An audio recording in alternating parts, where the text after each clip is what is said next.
MS, what is your fondest memory of your wrestling career? And what is your most heartbreaking memory from your wrestling career? I thought about this question when you sent it, and I've actually put a little thought into this. Of course, it could change tomorrow. But when I first got started in wrestling years ago, and then I had a chance to go to Puerto Rico. And I know I talk about Puerto Rico too much, but that's when I had actually my most success. But the first time I sat in a dugout in a baseball stadium in Puerto Rico and saw a complete sellout on both sides, back behind home plate, down the other side. It was like 18,000 people they didn't have a ringside, 18,000 people in a stadium.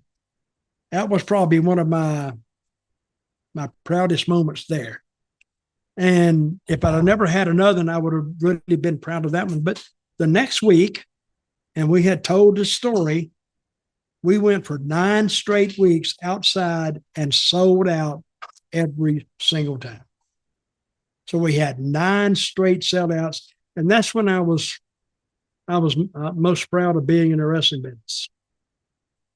The saddest I've ever been in the wrestling business is probably, that was in around 1980, 1979, years ago. But the saddest I've ever felt about the wrestling business is when Vince McMahon started, forcing these mom and pops territories out of business. And then I was thinking, where am I going to work? And I wasn't the only one having that. See, I was in the wrestling business. I thought that all of a sudden there was no place to work. It boiled down to WWF and WCW. And unless you were in one of those companies, you couldn't even make a living, really. And that's the saddest I've ever been about the wrestling business. And it was watching it die.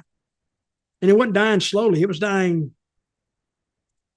fast. And this was before the independents kicked more up into into a thing. And the independents, they didn't pay anything. So that was one of the saddest things I saw and I thought I was waving goodbye to an era. And I really was.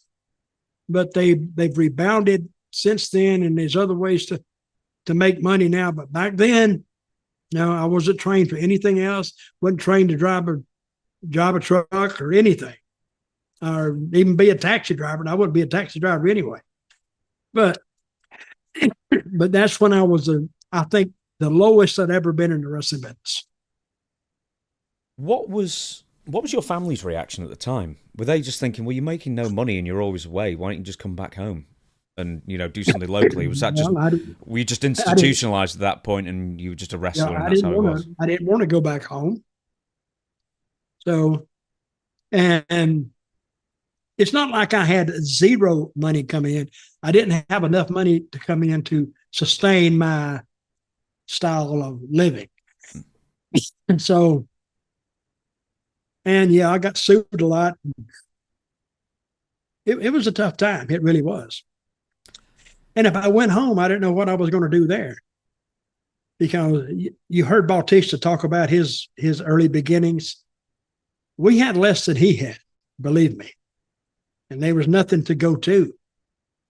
So it eventually kind of sorted itself out, and through a lot of changes in my life and a lot of changes in the way I was living. And then it came back around, and I finally caught the second wave of it and did pretty well.